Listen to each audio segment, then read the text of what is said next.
This is the one where Charles Dickens doesn't like where his career is going. And alien faux zombies that live inside gas. And the lead actress from Torchwood as a different chick from Cardiff. It's called The Unquiet Dead. Here we go! We're still on our endless voyage, all through time and all through space. With Levine and angels now, Daleks, Cybers, and dude, wow! Tennant, Smith and Eccleston, Gallifrey, where it all began. Doctor Who is cool again, that was Russell's master plan. Who back when? Reviewing all new Who there is. Who back when? Subscribe and rate on iTunes, please. Rose and Donna, Amy Pond, Rory, Martha and beyond. Join us on this odyssey, what other choice could there be than Who back when? Who back when? Hello and welcome to episode N003 of Who Back When, a Doctor Who podcast. I am Punkin and with me tonight is JD. Hello! The one and only. How you doing, JD? Oh, I'm fine. We are recording The Unquiet Dead straight after we have recorded the worst audiobook review, or the review of the worst audiobook, I should say. Yeah, so, Horror of Glam Rock Part 2. Yeah, the Zygon the Felterworth. So we're looking for a bit of Chris Eccleston and Billy Piper to cheer ourselves up. Yeah, and I have no doubt that they will. So today we are reviewing The Unquiet Dead. This is the first time that Rose gets to go into the past. She's fully embracing this. Yeah, it's pretty cool actually. We've had the first episode, the pilot, quote-unquote, of the revival, where she stays in contemporary London. We've got the second episode where she goes to the future. And we've got the third episode, which is a historical. Yeah, it's a pseudo-historical. It's a historical with aliens. It's going back to classic Who again, where they wanted to do backwards in time, forwards in time, and sideways in time. So they wanted to alternate them. So we get here the first of Rose travelling back in time. And the Doctor is, well, tell you what, let's not say what the Doctor's going to do. Let's launch into our B-Scout. Nice. The Doctor and Rose land in Naples, or rather Cardiff, where the Doctor goes off course, and it's Christmas Eve. The Dead are taking over Cardiff, and the Doctor and Rose team up with Charles Dickens in order to investigate. A psychic and an undertaker are threatening to accidentally open a rift in space and time, and it's up to the Doctor and companion to save the day. And save Christmas. Damn right. B-Scout over. You are welcome, ladies and gentlemen of podcast land. I got a question for you, JD, right off the bat. Okay. Is this a Christmas episode? As in, it takes place during Christmas. I do not remember when we started off in 2005, as in what point in the year. Oh, this is April the 9th, 2005. April. This is rather unconventional. Do we have Christmas episodes, as in episodes that take place during Christmas that aren't aired at Christmas? Well, this is the closest Chris Eccleston gets to having a Christmas episode, because the first ever Christmas episode was David Tennant's first episode. Okay. So Chris Eccleston never got one. And this was obviously, this is the third week of broadcast of Doctor Who. Yeah. We're talking about pretty much not knowing at this point whether Doctor Who was going to continue, whether it was going to be a one-season wonder. So this was just an episode set at Christmas. There was nothing particularly strange about that. Okay. Yeah, fair enough. To me, that's just, it seems almost anomalous. Like, that doesn't happen very often. It does. It feels anomalous when you take into consideration the 9 years that come after it. Yeah. But when this was broadcast, it was just like, oh, look, it's Christmas in Cardiff. In Cardiff, yeah.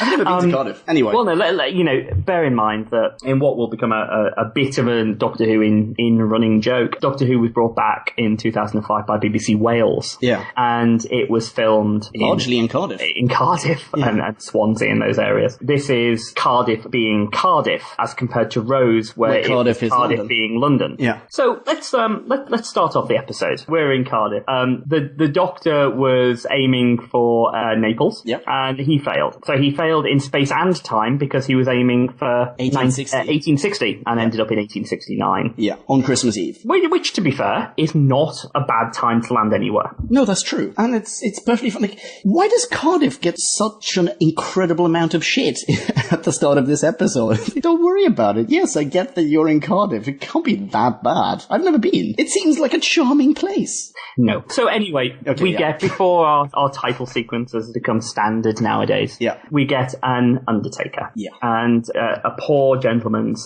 grandmother has died. She is in an actual casket, open casket at the moment. And as the guy is mourning his dead grandmother, some strange CGI effects start entering her body. Yeah, it's weird blue vapor. And all of a sudden, she springs back to life, sort of, turns into this kind of zombie, and kills him, correct? And then goes out onto the street after knocking the Undertaker out, and she opens her mouth and screams. Yeah. So now we get to meet... Hang on. Are we meeting the Doctor first, or are we meeting the Undertaker's psychic maid, or whatever it is that she is? No, we get the Doc first, because the Doctor's in the TARDIS, and we get our first picture of the time vortex being red. So we now know that travelling forwards in time is blue, and travelling backwards in time is now red, which was absolutely, a good way to do things. And it was done consistently throughout all of Russell T Davis's era in Doctor Who. Really? I have to confess, I did not pick up on this. Yeah, it's a one colour for going forwards in time, one colour for going backwards in time. Oh, I like it. Very cool. So they're meant for Naples, and, the Doctor says, you're not wearing that, go and get something proper to wear. Yeah, in fact, he makes a fantastic pop culture reference here. He goes, you can't go out dressed like that or you'll stand right out, Barbarella. Yes, he obviously watches cult movies. And then... He doesn't change his clothes. No, he puts on a new t-shirt or something. Yeah. And, I'm pretty sure we have met the Undertaker's maid or assistant or whatever at this point, though. No, as they head off out of the TARDIS, we see the Undertaker's maid. Oh, okay, alright, so we do that now. Yeah. She is Gwyneth, and she is played by, I don't know what her name is. Eve Miles. Eve Miles? Eve Miles. The gorgeous Eve Miles. I have a friend who lives in Cardiff called Skippy. Okay. Hey, Skippy. Hello, Skippy. You probably not listen to this, Simon, but hi. And his unrequited love and lust for Eve Miles. She is a gorgeous woman. And at this point, she is playing a character called Gwyneth. Yeah. She is totally the chick from Torchwood. And she will, in a couple of years, go on to play Gwen in Torchwood. And as we find out in Journey's End, Gwyneth and Gwen, through spatio-temporal multiplicity, is in fact, a descent. One is the descendant of the other. Oh, really? Oh, I'd forgotten about that. That's pretty cool. So, Eve Miles, great actress even, and she basically comes back and she finds the poor Undertaker, who's been knocked out by the dead woman. Yeah, and she reacts in some way like, oh no, not again. So now we know this has been happening for a while now. Like, the people that they are meant to embalm and bury, they're coming back to life, turning into zombies. And they're going to go out and hunt down the old lady. Yeah, good thing she's a psychic, because she somehow, reads the ether or whatever, and finds out that the late Mrs. Peace, said old lady turned zombie, she's going to go and see Charles Dickens at a theatre somewhere nearby. Wait, why? Why is she going to see Charles Dickens at a nearby theatre? What? Well, if I was dead and had risen as a zombie, and I was in Cardiff, 1869, I may also want to go and watch Charles Dickens. I'd want to go and watch Charles Dickens, even in this day. Okay, but let's just take a moment and sort of jump ahead in the plot. Ladies and gentlemen, if you haven't seen this episode and you're afraid of spoilers, you should probably not be listening to this podcast, because we're going to spoil the shit out of this constantly. But spoiler alert, she's not a zombie. She's been taken over by an alien, right? Why does this alien want to go to the theatre to see Charles Dickens? Go so far as to actually sit in the audience, where one might assume that she's bought a ticket, she's been assigned a seat, no one's noticed that she's embalmed. Anyway, whatever. Cut to Charles Dickens. Sorry. I think that, you have here a zombie going to see Charles Dickens. It's not a bad thing. And it was strange when you utter it and spew pineapple juice through your nose. So it's probably not actually quite a sensible thing to be saying. So Gwyneth, luckily, is a psychic. Yeah. But she doesn't like her psychic abilities. She's not a willing psychic, but the Undertaker says, right, I'm gonna, fire you unless you use your psychic abilities and locate. Yeah. And then you find out why the zombie is going to Charles Dickens. Because, sorry. Because the body that the Gelf, the alien that you'll find out later, is inside, was incredibly excited about going to see Charles Dickens. So there's like a fragment of that personality left. Yeah, it's like almost an automaton. This was the last thing that this woman was thinking about before she died. Okay. Oh, that actually makes perfect sense. So now we cut to Charles Dickens. Now, Dickens, holy crap, played by Simon Callow. Played by the brilliant Simon Callow, who knows Dickens probably better than most people who are alive today. Yeah. Because he has played Dickens on television before. He has done a theatre show where he plays Dickens, and he actually has written books about Dickens. So he knows Dickens.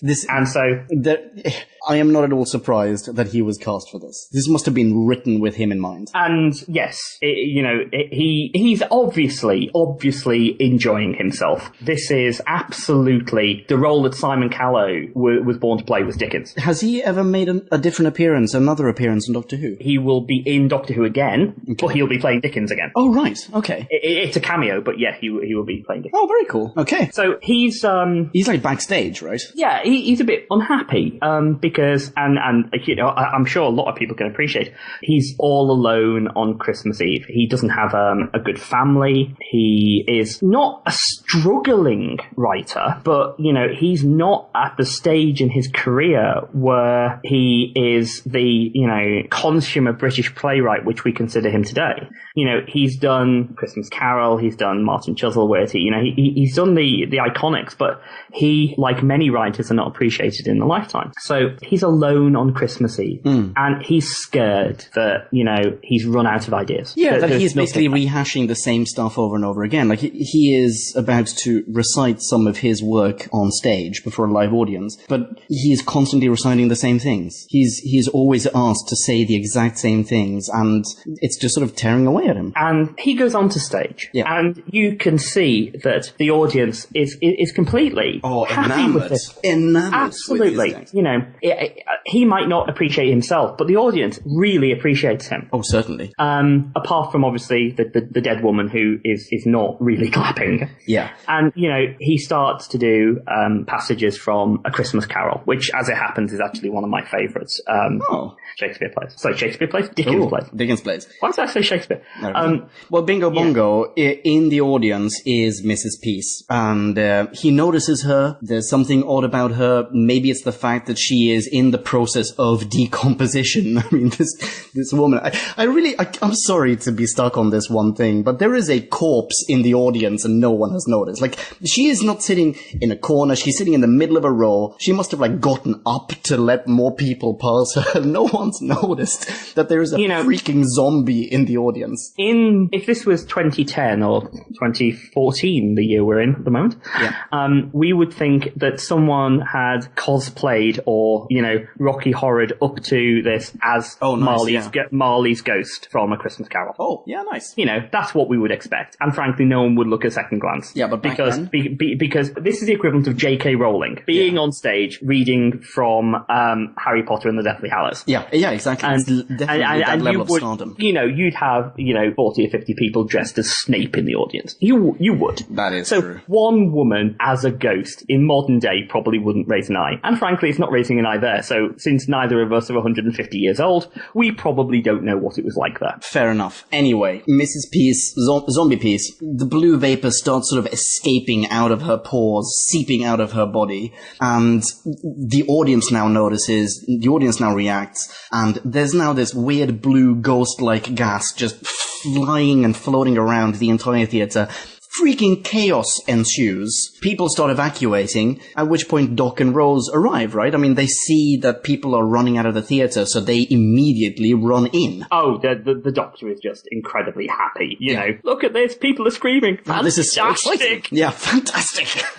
Nice. So they're now in there, and Sneed, do we say his name is Sneed, the Undertaker? Yep. So Sneed and Gwyneth, they turn up as well. So now everyone's converged on the theater. Sneed and Gwyneth Gwyneth, they capture the ghost somehow. How do they capture the ghost? Oh no, it flies into like a lamp. Into the lamp on the wall. Oh, that's right, yeah. So they get the corpse anyway. And they take the body away. That's what it is. They don't take the ghost, they take the corpse. And the doctor starts talking to Dickens, doesn't know he's Charles Dickens at this point. Yeah, and Dickens assumes that the doctor is behind the whole thing. And Rose actually notices Sneed and Gwen heading off with the body. Yeah. So she does what the good companion does and goes and says, right, what the fuck are you doing and where are you taking that old woman? Yeah. At which point she is totally freaking chloroformed by the Undertaker. Okay, one note that I've made. The Undertaker clearly, I'm going to screenshot this, he clearly feels her up after he's chloroformed her, and then they put her in the, carriage or whatever. So, evidently, he has some practice in the matter of chloroforming and feeling up women. So, as the Spectre still lingers around the theatre, it heads into the lamp, and the Doctor puts 2 and 2 together and gets 4 for a change. Yep. And says, right, that, alien entity is made out of gas. Yeah.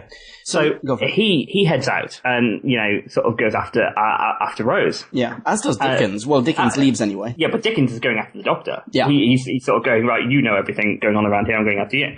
And the Doctor just sees Sneed and Gwyneth basically roofing Rose into the hearse and going off. So the Doctor does what he does best and commandeers the next coach on the rack. Which happens to be Dickens' coach. And when Dickens says, no, this is mine, you're not having it. Yeah, at first, Dickens he basically just wants the Doctor F off, because as far as he's concerned, the Doctor has just ruined everything. But when the Doctor realizes who he is, and he starts just going, oh my god, I am your biggest fan, dude. And yeah, he is just going, not overboard, but there's 2 things that is happening here. Number one, the Doctor is obviously completely enamored with Dickens. Yeah. And loves Dickens. Yeah. But the delivery of the lines tells you that Christopher Eccleston also actually really likes Charles Dickens. Oh. And this was a very genuine sort of soliloquy from the Doctor about how good Charles Dickens is. Well, there is either that or Eccleston is just a tremendous actor. By the way, yeah, I bought it. No, yeah. it's both. Sure. And then he's won Dickens over by saying how brilliant he is. He finds that, that this sort of girl that the Doctor knows is in danger and basically is now all on board for rescuing. Yeah. He's like, faster, faster! Yeah, it tells the coachman, just speed up. There's an extra $5 in it for you if you run that red light. Yeah, that kind of thing. So then we cut to the funeral parlor, right? Yeah. Where Rose is not the only one to suddenly come to, because so are Mrs. Peace, yet again, and her nephew. The one that she killed. Yeah. So, fortunately, the Doctor and Dickens, they turn up as well and break in, they make their way into the funeral parlor and save her, because she's about to be murder death killed by these 2 zombies as well. In fact, by the way, I say zombies, Rose has at this point also referred to them as zombies. Yeah, and, the Doctor and Dickens basically just kick the door down and come in and save them. The corpses do give a hint of what's going on at this point. Oh, really? They say that the rift is failing. Ah, okay. All right. And then they go into the lamp. Okay. Again. So this is before Torchwood, and Torchwood is based around the rift in Cardiff. Yeah. Now we come to... Is this the same rift? Well, yes and no. Okay. The Doctor was in Cardiff. He has now travelled for quite a bit away from Cardiff in the carriage, following Sneed. Oh, Sneed. Sneed. And there's an address on the side of the hearse. Oh, really? Which puts Sneed's mortuary in I'm going to mispronounce, sorry, any Welsh listeners, Landraff. Okay. I didn't catch this. An interesting point about Landraff, which I found out while researching the episode. Terry Nation, the creator of the Daleks, was born in Landraff. No way. Yeah, that's just a little interesting thing. This has got to be an homage. Yeah, no. No? It's actually a homage to the fact that the BBC Wales production offices are in Landraff. Oh, I see. But Landraff, for those that care, is not inside the centre of Cardiff. Okay. It is somewhere in the periphery. It's to the north of it. It's like, I think it's the north of Cardiff. Okay. Now, we know where the rift is, because the rift is in St John's Place in Cardiff Bay, which is where it is in Torchwood, and remains in Torchwood and in Doctor Who. That's where the rift is. Okay. But in this episode, it's in Landraff. So somehow, this fixed point in space-time moves between an Unquiet Dead and Torchwood.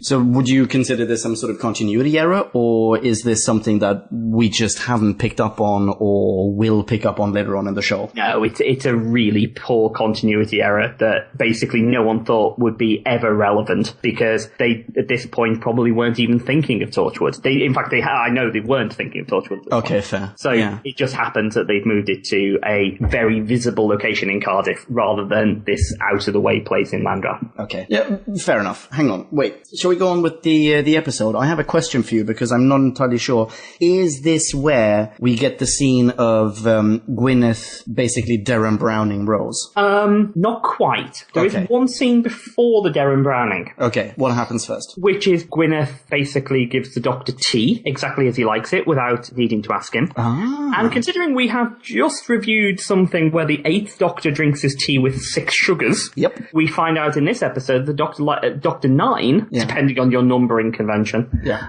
likes it with 2 sugars. Anyway, Rose completely goes ballistic and saying, date rape, locking in room with zombies, nearly getting me killed. What the fuck? And so we get exposition, but exposition done properly, where we find out that it's been, quite a few months of this happening. And they retain knowledge of their past life. So hence the woman going to the theatre. Yeah, sorry. Totally slipped my mind. This episode of Who Back When, a Doctor Who podcast, is brought to you by Who Back When, a Doctor Who podcast. Sorry for the interruption. We really just wanted to say thanks. Thanks for tuning in and having a listen to our show. You enjoying it so far? Sorry, what was that? Great! Well, I'm really chuffed to hear it. I bet you've already made a mental note to like us on Facebook at facebook.com/whobackwhen. That's all in one word. And hang on, did you say that you use iTunes? That's really cool. Well, you're probably already subscribed, so I don't have to ask you to do that. And you're probably already drafting that 5-star review that I'd otherwise have suggested that you write for us. Awesome! Thanks, dude and or dudette. All that remains now is to follow us on Twitter. He's at Marius Kane, that's Kane with a K. And I'm at Pumpkin. You know how to spell that, am I right? Don't worry, we'll probably repeat that at the end of the show. And if you have any questions, comments, mini reviews of your own, or you just want to say hi, please feel free. We'd love to hear from you. Okie dokie, let's get back to the show. So now, now Gwyneth is Derren Browning Rose. Yes. Okay. So they're chit-chatting and they have a little bit of a girl moment where Rose, however, she's very outspoken compared to her peers of that time, as in of 1869, when she's talking about men and whatnot. But she does make Gwyneth smile every now and then when she refers to, good-looking men, because Gwyneth is dating someone, right? As I recall. I'm really sorry, my notes for this episode are they're non-existent, right? So no. She makes a reference to some guy that she's seen. Gwyneth is mortified. Yeah, when Rose says something like, does he have a nice bum or something? Are there any, is there any boys in your life? And, they bond over the fact that Rose's dad died, which will become very important later in the season. Oh, most definitely. And Gwyneth lost both of her parents. True. But then she basically just reads Rose's mind, or fate, or destiny, or whatnot, place in the universe, and actually refers to her as Big Bad Wolf. She can see the darkness inside the Big Bad Wolf. And then she basically gets quite shook up by this entire thing. Oh, yeah. Because she's seen what we're about to find out in the show. I mean, she's seen the next 9 episodes. Exactly. So Dickens basically now arrives with the Doctor, and they've already arrived, haven't they? They arrived and saved Rose. No, Rose was in the room with Gwyneth. Oh, sorry. So now the Doctor and sorry. Yeah. arrive in the room. And the Doctor explains that, there's a rift in space and time here. Yeah. And it's getting stronger. Yeah. And because Gwyneth grew up on top of this rift, she's basically become one with this space-time anomaly. Very, very much like Amy Pond will become with Amy's crack. Interesting. With Amy's crack, you say? And yeah. So now it's time for the seance. Yeah. Exactly. He convinces her, listen, you're a psychic, whatever. Let's hold a seance. Let's call these whatever alien interdimensional creatures to us so that we can chat. And they do. It's like a proper classical seance scene. This could have been taken out of The Others or something to that effect. Yes, and the aliens say that they're called the Gelf. Yep, they turn up. They're these gaseous. They actually look like ghosts. Yes, and they say something incredibly important, and we don't realize how important yet, but we see the Doctor's reaction is quite a bit, quite a bit shock when they say they lost their corporeal forms in a great time war. Yeah, and we found out very recently, I mean, in what, episode 1 or episode 2? Episode 1, I think. We found out from Eccleston he lost, end of episode 2, sorry. No, we find out there's no one else in episode 1. We find out in episode 2 that they all burnt. Bingo, there you go. Yeah, his planet exploded. Right, so he is understandably shook up by this, and probably for this reason says, listen, Gelth guys, listen, let's fix this. I will fix this for you. You can, for the time being, make use of our corpses, because that's basically what they've been doing. Like, the entrance, this rift, this entrance to their dimension happens to be where the funeral parlor is, and thus the nearest kind of corporeal form that they can actually assume, just because they want to feel and they want to walk around and actually sense things again, physically sense them, are these corpses. So the Doc goes, don't worry about it, for the time being, use them, and then I will take you to a different place where you can build new bodies for yourselves. Yeah, this is the first time we really get to see the Doctor and Rose completely and utterly disagreeing on the topic. Oh, yeah. Because Rose thinks that this is not good. You know, you can't just stick these aliens in human dead bodies. Yeah, because these human dead bodies deserve more respect in a way. You know, and they have this argument. And then, quite rightly, Gwen turns around and says, right, I'm the medium here. Yeah. I can hear these angels, and these angels have spoken to me all my life. Yeah, because that's what she thinks they are. And I will help them. Yeah. And we should say, by the way, she calls Rose out on probably quite a bit of prejudice in Rose's mind, because Rose, she says, Rose, you don't think I'm very bright. Yeah. This is actually quite a bit of prejudice from Rose, because Gwyneth has obviously read her mind, so she knows this is She knows true. exactly what's going on. Yeah, but previously, during the whole Darren Brown scene, sorry to cut you off there, but during the Darren Brown scene, they were having a little chat, or pre-Darren Brown, they were having a little bit of a chat, and she goes, as in Rose goes, did you go to school? Like, what were the boys like in school, or something like that? And Gwyneth goes, oh, school was so hard, it was so difficult, she had to go one whole day a week, or something like that, for like a whole year, whatever it was. It's like, education-wise, she's on an even lower level than Rose, who has no A-levels. But she does have a certain emotional intelligence that, at least so far in the show, Rose has not exhibited. Oh, yes. You know, Rose will get much better. Oh, yeah, definitely. But, you know, Rose at this point, she's seen through the eyes of someone from 2005. Yeah. In a way, it's a bit sad that this is happening, but Rose is being a bit prejudiced. Yeah.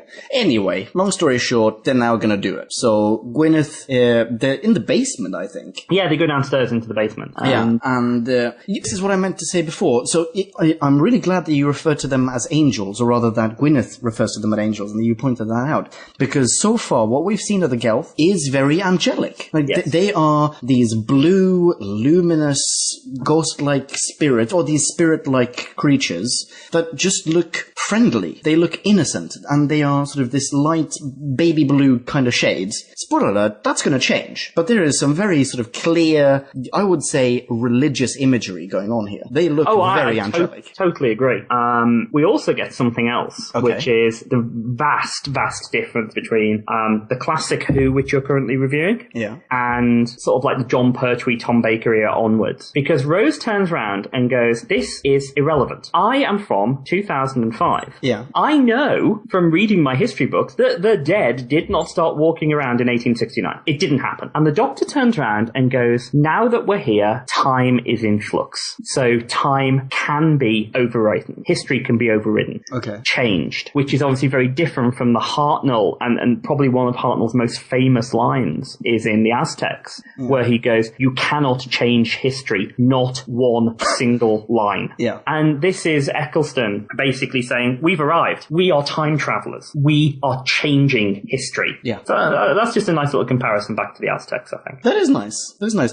We do get the Hartnell reference as well in the recent episode that I reviewed with the Rawmeister, the Time Meddler, where Hartnell tells the monk, have you forgotten about the golden rule of time travel, never mess with history, which indicates that it is possible to mess with history. Yeah. So the previous utterance by Hartnell doesn't necessarily bear any relevance, I think. Well, no, and like, they changed the canon, they changed the law. And they started to do it in Time Meddler. Okay. There's very little afterwards which would indicate that time doesn't change. Yeah, okay. But, you know, the Aztecs set this tone for Doctor Who. Yeah. Which is, you can go into history as if it was a theme park. You could go in. Yeah, and just sort of sample and have a look and whatever, and then you pop back out and nothing's changed. Because whatever you do already happened. The Doctor always destroyed Rome. Exactly. He always went there. He always did those things. And throughout Doctor Who, it's always alternated between one or the other.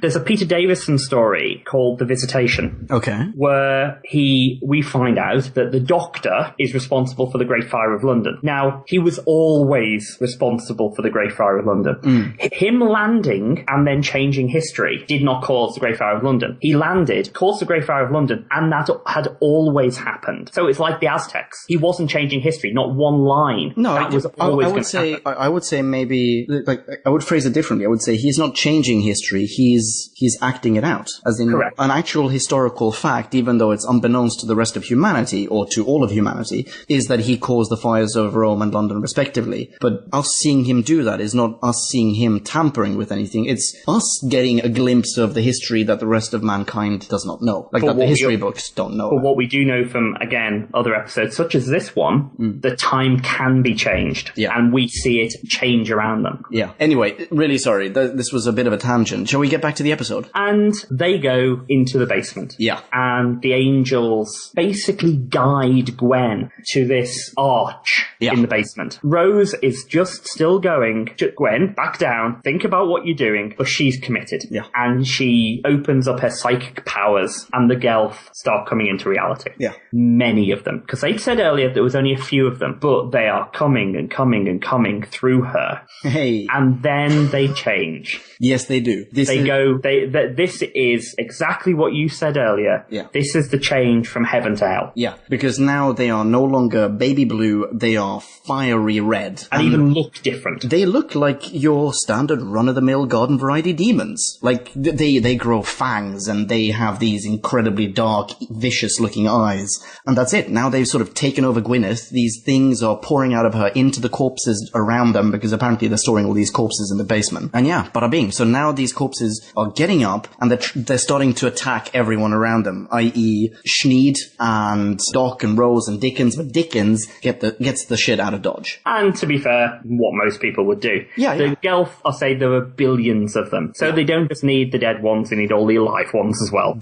Exactly. They're going to take over the Earth. So one of the demons chases after Dickens. Yeah. But it ends up being sucked into the light. An oil lamp, yeah. Or gaslight, yeah. And then we get the change in Dickens. Yeah, just the light bulb going off above his head. Takes a deep breath, says, I am not going to be a coward, and goes back inside. And starts solving the episode. Oh, yeah. He starts turning off all of the lights, basically. Yeah. So he keeps the light, he's keeping the lamps on, but he's turning the flames off. Ah, bingo. Which is basically putting gas into the house. It's basically a Dickens ex machina. Yes, it is. He's putting gas into the house. Okay. So the Doc and Rose are trapped in the basement. Sneed is now dead, and they're having a conversation, and Rose is whinging that she's going to die, 100 years before she was actually born.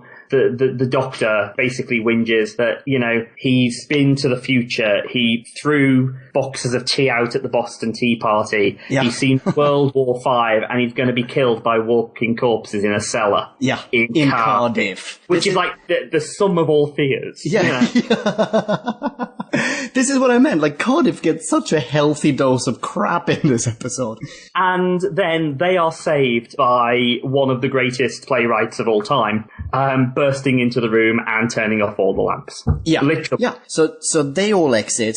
Well, they don't all exit. Doc and Gwyneth are still there. He wants her to leave with them, but she says no, she's going to stay here because if she leaves, they're going to roam free. So she needs to stay there and hold them at bay. And she takes out a box of matches from her pocket. And the doctor says goodbye to her after checking her pulse. And it's obvious at this point that she's already dead. She's dead. Yeah. She's dead, and she is being controlled by the Gelf, but as they said earlier, they retain the memories of life. Oh, this is really nice. Yeah, I did not catch on to this. She's doing the last thing that she wants to do as Gwyneth, which is to save everyone. Oh, that's so nice. So she gives the doctor, Rose and Dickens time to leave, and the doc says, Gwyneth already died. She died when they came through. Yeah. And they watch the funeral home burn. Yeah, exactly. Kablamo, explosion, fire. So now Doc and Rose are heading back to the TARDIS, and they have a fond farewell with Dickens, and all of a sudden Dickens is just full of this new energy. He's gonna see his family. He's got all these ideas for stories, and he looks at the TARDIS dematerializes, and he could not be happier. It's my turn. Oh, sorry. Stop you. Okay. Because one of the best bits of the episode happens between your two sentences. Yeah, no, I know exactly what you mean. Sorry. Right. Go for it. He turns around and goes, I am going to take the next mail train to London. I am going to totally Scrooge out of all of this. Yeah. I'm going to go home. I'm going to spend time with my family. I'm going to, go to them and tell them how much they mean to me. Yeah. And I'm going to travel the world. I've got all my ideas back, and I'm going to change the mystery of Edwin Drood, so that there are aliens in it. And he is just so excited about life. And the Doc and Rose go into the TARDIS and takes off. Yeah, they see him on the scanner. And then we get something very sad, because the Doctor says, well, this is his last Christmas. He dies at the start of 1870. Yeah. And he does not have enough time to do all these things that he's just now been inspired to do. His last few months will be very, very happy because of what they've done. Yeah. They have changed history by being there. Yeah. Because they've, rather than Charles Dickens dying, thinking his imagination has gone and all of this, they've given him a few months of his life. And, the other nice bit is Dickens asks the Doctor, in the future, my books, are they remembered? And he said, yes. How long for? Forever. Forever. Yeah. By the way, this is totally later on going to be echoed, stylistically anyway, in the Van Gogh scene in London. Yes. It's very much the same thing. I mean, thematically, it's identical, where in their own time, in their own respective time, they believe that they're just destined to be forgotten. But then the Doctor explains to them, puts them in a future historical context, and thus brings meaning, it brings purpose to their existence. And out of this, that's why I couldn't let you sort of skip over it. Yeah, sorry. That's actually one of my favourite scenes in the episode. Yeah. So it is a very evocative scene. And he actually quotes A Christmas Carol. That's the ending of the show, right? He's walking down the street, super happy, chuffed to bits, and he quotes Christmas Carol, goes, God bless us, everyone. And that's the end of the show. Yeah, here's an interesting point for you. Okay. This episode is slightly shorter than it should be. Oh, really? And when they were doing in post-production, it didn't quite come up to the length it needed. Okay. So in order for it to fit the,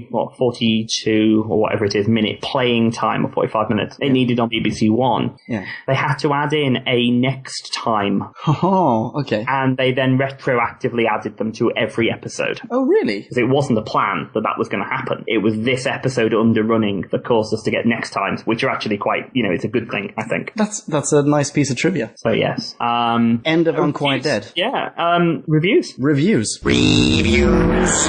You first? Okie dokie. I'll start off. I have not prepped this in any way. What can I say? I really like this episode. I mean, there's, above all else, Simon Callow, he is so magnificent as Dickens. He is beside the fact that he is a marvelous actor, right? He's got such personality, such charisma, and such presence on screen, and on stage, by the way, that he just manages to encapsulate this character. And I didn't know that he was so incredibly fascinated on a personal level, on an actual real-life personal level with Dickens, but this makes perfect sense now.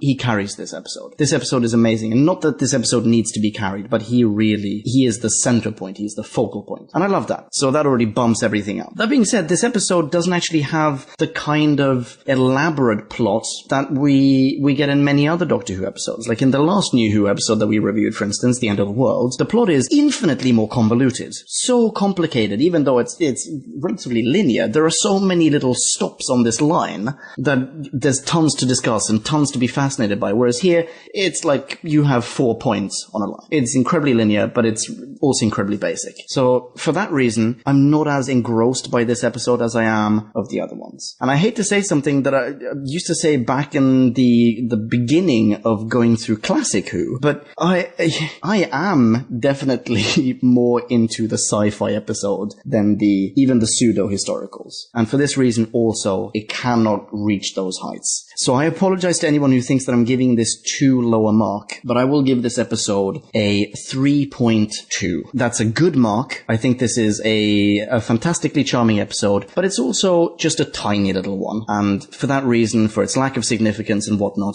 I'm not going to go higher. So 3.2. By the way, Eccleston, still, I'm loving him. I'm sorry for saying that I hated him before. I'm loving him now. Okay. I think this episode is, in Doctor Who fandom, quite a bit diversive. Okay. Not to the extent that Love and Monsters will be when we get there. But some people don't like it. Some people think it is too twee. It's just, like you've just said in a way, it's too neat. There's no twists and turns. But I don't think there needs to be. If this had been classic Who, so let's cast our mind back and recast this for a second. Okay. And let's recast this as a Hartnell episode. Okay. So the first episode of our 6-part Unquiet Dead would be the Doc, Ian, Barbara, and Susan, because I refuse to have Vicky in it. No, I appreciate that. Going to the theatre. Yeah. And not quite meeting Charles Dickens yet, but they go to the theatre, they look around. Yeah, episode 1 would end with Charles Dickens going on stage. Or end with the end of the teaser here and the ghost. Oh, okay, fair enough. You're right. It would end on the problem of... Yeah. There's a ghost. In the 25 minutes that Classic Who would have done, this did it in 1. Yeah. And that's the difference. This is how encapsulated a New Who episode can be. It doesn't drag. It doesn't stop moving from 1 minute to the next. You get some absolutely lovely set-piece scenes. You get the Doctor in the coach with Dickens talking about Martin Chuzzlewit and, all of Dickens's books. You get the Big Bad Wolf scene with Gwyneth and Rose. Which is terrific. You get the ending with Charles and the Doctor, and you get some of these lovely, lovely set pieces. Simon Callow. No one can be Dickens as good as Simon Callow. No one. Rose stepping back into history, loving it until she finds out she's in Cardiff. Brilliant.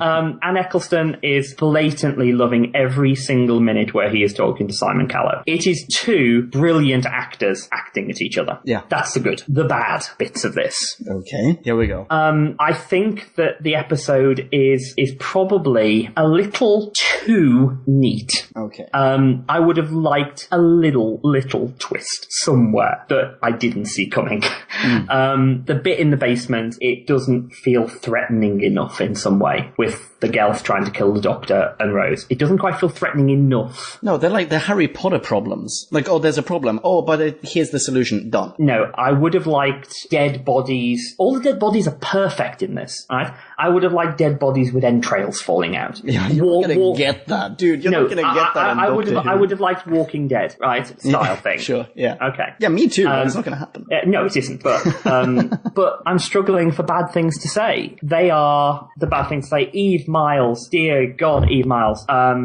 She does a brilliant job as Gwyneth. She does, and she goes and plays Gwen in Torchwood, and that's the best thing this episode could possibly have done. And great. So special effects are brilliant. Plot, not quite brilliant, but still quite good. Acting, superb across the board. Even Sneed is vaguely okay. Yeah. Direction, brilliant. Production values, brilliant. So, as our first pseudo-historical, I, like you, and I stated this in my mini-review, I think, of Aztecs or Romans. Okay. I also don't really like the historicals. But this, I don't care, because I could have watched in the entire scene outside that TARDIS for 45 minutes, because it's just great actors doing great acting. I'll give this a 4.1. Wow! Holy crap! So, Polar. yeah, I love this. And in the tradition of that, we get a next time for, sadly, farting aliens. Oh, I hate that. I know. Our first two-parter in New Who. Yeah. Although, I mean, that being said, I predict that you and I are going to have a freaking fantastically good time talking about that. You're right, don't get me wrong, and, we'll come to that next week or next time. Yeah, next time. But if it wasn't for the farting aliens, I would say Christopher Eccleston's tenure would be almost perfect. Yeah. That is my only comment, so look forward to Aliens of London. Yeah. Well, we have a listener review as well. We do indeed. Listener reviews. So we have a listener review, just the one for this one, and we have it from Davis of the Davis Principle fame. Hello, Davis. How you doing, buddy? So he's reviewing The Unquiet Dead, and he begins, I'm sorry, but the only good thing I have to say about this episode is that it was cool to watch it while I was in a frenzy, right after starting to watch it for the first time. Upon a second viewing, I actually found it quite dull. Nowhere near as awful as The Web Planet, but dull. He goes on, to me, the plot left quite a bit to be desired. In fact, the episode seemed to be more focused on Charles Dickens than it did on the plot. As a result, I didn't enjoy this episode too much when I rewatched it. Sorry, Charlie. However, this doesn't mean I would recommend skipping it. It is quite important, and the rift in space, or something like that, is used later on in this season, as well as throughout Tennant's time on the show. And he concludes with, this episode only warrants a 2.0, if I am going to be honest. I didn't enjoy it too much, but it did have Charles Dickens, and I find that to be a neat concept. Davis, thank you very much. Yeah, dude, wait, hang on. Are you okay? Are you feeling alright? What happened to your huge heart, man? I expected you to give this episode a 7.11. Thank you so much for sending your review. I'm only kidding, dude. Thank you so much for your review. If you are not Davis, you need to follow him on Twitter. Oh, for the love of everything that is good and pure in the universe, do yourselves a favor and freaking follow this dude on Twitter, man. So, where can you find Davis on Twitter? Oh, well, I'm very glad that you asked that, JD. You can find Davis on Twitter. He is at ShrubThe. That's all in one word. Thanks again, Davis. No, Davis, thank you. And, by the way, it isn't as awful as The Web Planet. Very little is. Oh my god, bleep bleep. Awesome. I just realised we should have probably at some point had a word from our sponsor, but never mind. Oh yeah. You know, I'm just going to pop that in somewhere. You pop that in somewhere. Yeah. So thank you for listening to our review of The Unquiet Dead. And I've noticed something changing in you, Pumpkin. Oh, really? Yeah. We started off from my newfound appreciation for Eccleston. That's the thing which I found changing. Oh, I see. That, when we started doing these New Who reviews, I was slightly apprehensive because I have quite a big heart for Eccleston. As big a heart as Davis normally has scoring Doctor Who episodes. And I loved Eccleston, and I knew you didn't. And the word utter loathing probably came to mind. But you've started to really like him. I have definitely started appreciating Eccleston. I think he's a fantastic, no, sorry for using that expression, but he really is a fantastic doctor. I think the reason I didn't like him back in 2005 was because when I found out that they were rebooting or revamping or reviving the show, I was expecting Tom Baker, basically. Naively, I was expecting someone who would basically be Tom Baker to be on the show. And it wasn't. It was a dude in a leather jacket or leather coat. And I remember the utter contempt that I had for his clothes, for his freaking leather jacket. Oh, you see, this is when I started watching it. I went, "Oh, thank God, he's not Colin Baker." I've still never seen Colin Baker. I mean, I've seen clips here and there, but I've still not seen an episode. To be fair, I don't mean Colin Baker as an actor at all. And if you're following people on Twitter, podcast people, follow Colin Baker. He is at Sawbones Hex. I'll put that in the show notes because he is, as will be seen by audiobook reviews when we get to do Colin Baker. He's brilliant as an actor. He's stunningly brilliant. He was just hampered by the worst costume this side of anything. And correct me if I'm wrong. I mean, he was saying when we saw him on stage at the Who Con, he was saying that he was turned into this arsehole. Like his character, his portrayal of the dog was written as too much of an arsehole for the audience at the time. They didn't appreciate that. They didn't like it. His doctor was meant to go on a journey, which we did see eventually, and we saw it by trial of a Time Lord, but by that time it was too late. He was meant to start off being very arrogant and very, harsh, and he was meant to mellow, and we started to see it, but he never got the chance to. So the thought of Chris Eccleston in this plain leather jacket, you don't need clothes to be the Doctor. All you need is that level of, arrogance and knowledge and want to save the world. So I'm glad we're doing the New Who reviews. And next time we will be doing Aliens of London. Yes, we will. But before then, we're probably going to be dropping an audiobook review or two. And Classic Who. With new show host, The Rawmeister. I know. I'm so freaking chuffed that he is part of the team. He's awesome. So thank you so much for tuning in. You know what? If you've listened this far, you probably like this podcast, right? So why not announce that on your social networking wall of choice? Like us on Facebook. We are facebook.com/whobackwhen. And say hello, give us a high five, and shamalama ding dong on Twitter. You can follow JD. He is at Marius Kane. That is Kane with a K. And I am at Punkin. You know how to spell that, I hope. So thanks for listening. Ciao. You're doing an old flapjack of stealing my catchphrases. I don't have one of my own. Be rad and excellent to each other, people. See you next time. Who back when?